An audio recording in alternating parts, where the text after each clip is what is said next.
আসসালামু আলাইকুম। Stock market বা শেয়ার মার্কেট পৃথিবীতে বাণিজ্য করার ক্ষেত্রে স্টক মার্কেটের অবদান অনস্বীকার্য এবং বলাই যায় যে শেয়ার মার্কেট ছাড়া বর্তমান দুনিয়ার বাণিজ্য অসম্ভব। তো শেয়ার মার্কেট কেন প্রয়োজন হয়? ধরুন একটা কোম্পানির ব্যবসা করার জন্য 1 লাখ টাকার প্রয়োজন। তো এখন কি হয় সাধারণত? শেয়ার মার্কেটে লঞ্চ করে একটা কোম্পানি যদি 1 লাখ টাকা উত্তোলন করতে চায় এবং তার বিনিময়ে যদি 10,000 শেয়ার বাজারে ছাড়ে, তাহলে প্রতিটা শেয়ারের মূল্য হয় 10 টাকা। তো ঠিক তেমনই পৃথিবীর প্রত্যেকটা কোম্পানি কিন্তু শেয়ার মার্কেটে নাম লিস্ট করায়, বিশেষ করে বড় বড় যত কোম্পানি আছে, হ্যাঁ, যাতে তারা সাধারণ মানুষের টাকা দিয়ে ব্যবসা করতে পারে এবং সাধারণ মানুষের টাকা খাটিয়ে তারা বিজনেস করবে এবং সেই লভ্যাংশের কিছু অংশ হচ্ছে সাধারণ মানুষকে তারা দিবে। তো এই সাধারণ মানুষকে তারা যে লভ্যাংশের যে ভাগটা দিচ্ছে তাকে বলা হয় ডিভিডেন্ড ইল্ড। Dividend yield.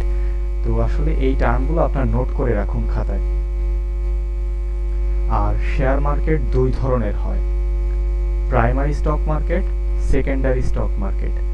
তো প্রাইমারি স্টক মার্কেট কি? প্রাইমারি স্টক মার্কেট হচ্ছে এমন মার্কেট যেখানে কোম্পানি সরাসরি শেয়ার বিক্রি করে, অর্থাৎ ওই কোম্পানি, ধরুন বাংলাদেশে উদাহরণস্বরূপ বসুন্ধরা কোম্পানি সরাসরি যদি মানুষের কাছে শেয়ার বিক্রি করে তখন সেটাকে বলা হয় আইপিও, ইনিশিয়াল পাবলিক অফারিং। অর্থাৎ প্রাইমারি মার্কেটে কোম্পানি আইপিও লঞ্চ করে এবং এই আইপিওর মাধ্যমে সরাসরি কোম্পানি টাকা তোলে, অর্থাৎ আপনি আমি এর মধ্যে কানেক্টেড থাকি না। তবে আইপিও যে কেউ কিনতে পারে, যখন লঞ্চ করা হয় তখনই হচ্ছে কেনা হয়। তো আইপিওর মূল্য হচ্ছে কম হয়। অন দ্য আদার হ্যান্ড, এবার হচ্ছে সেকেন্ডারি স্টক মার্কেট। অর্থাৎ সেকেন্ডারি স্টক মার্কেটে কি হয়? আপনি আমি সাধারণ মানুষজন শেয়ার কেনা বেচা করে। এখানে কোম্পানির কোনো কিছু যায় আসে না। শেয়ার আপনি বিক্রি করবেন আমার কাছে, আমি বিক্রি করব আপনার কাছে, বা সাধারণ উদ্যোক্তারা বা সাধারণ বিনিয়োগকারীরা শেয়ার লেনদেন করে থাকে হচ্ছে সেকেন্ডারি স্টক মার্কেটে। জেনারেল ইনভেস্টররা বিনিয়োগ করে থাকে। অর্থাৎ শেয়ার মার্কেট কত প্রকার বোঝা গেল। আপনি প্রায় স্টক এক্সচেঞ্জের নাম শুনে থাকবেন, যেরকম বাংলাদেশে আছে ডিএসই এবং সিএসই। বাংলাদেশে দুইটা স্টক এক্সচেঞ্জ আছে, অর্থাৎ দুইটা শেয়ার মার্কেট আছে। একটা হচ্ছে ডিএসই, এর ফুল মিনিং হচ্ছে ঢাকা স্টক এক্সচেঞ্জ। আরেকটা আছে হচ্ছে সিএসই এর ফুল মিনিং হচ্ছে চিটাগং স্টক এক্সচেঞ্জ।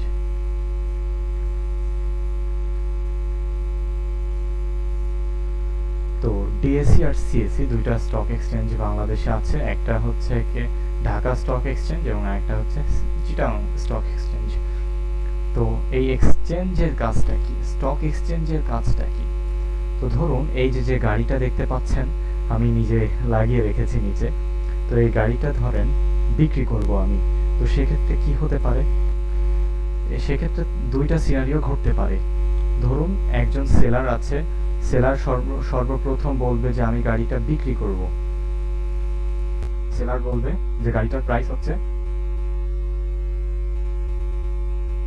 10 লাখ টাকা। আর এখানে বায়ার এসে বলবে যে ভাই আমি 10 লাখ টাকা না, আমি 8 লাখ টাকার গাড়িটা কিনতে চাই।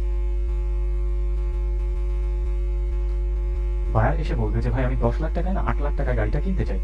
এক্ষেত্রে কিন্তু দুইজনের মধ্যে সমঝোতা করার প্রয়োজন পড়বে, তাই না? তো এই সমঝোতার কাজটাই কিন্তু স্টক এক্সচেঞ্জ করে থাকে। ধরুন সেলার যে প্রাইসটা চাইছে এখানে, এটাকে বলা হয় আস্কিং প্রাইস বা আস্ক করা, আস্কিং প্রাইস, বা এটাকে বলা হয় আস্ক করা।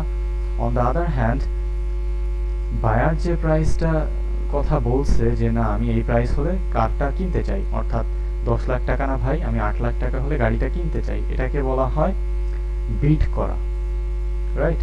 এটাকে বলা হয় বিড করা। এখন এই দুইজনের মাঝে সমঝোতার কাজটা করে থাকে হচ্ছে স্টক এক্সচেঞ্জ। হ্যাঁ, আশা করি বিষয়টা ক্লিয়ার। এখানে যে পার্থক্যটা আপনি দেখতে পাচ্ছেন, সেলার চেয়েছে 10 লাখ এবং বায়ার বলেছে 8 লাখ টাকা, অর্থাৎ 2 লাখ টাকার একটা গ্যাপ আছে কিন্তু এখানে। এই 2 লাখ টাকার যে গ্যাপটা, এটাকে বলে স্প্রেডিং।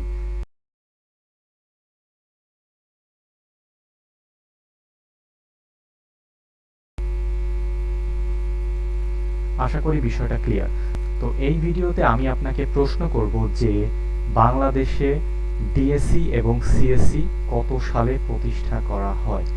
বাংলাদেশে ডিএসসি এবং সিএসসি কত সালে প্রতিষ্ঠা করা হয়। তো আশা করি উত্তরটা দিবেন, আর নিজেও একটু অ্যানালাইসিস করবেন উত্তরটা ঘাটাঘাটি করার সময়। এই জিনিসটা খুবই ইম্পর্টেন্ট, খুবই ইম্পর্টেন্ট। তো দেখা হচ্ছে নেক্সট ভিডিওতে।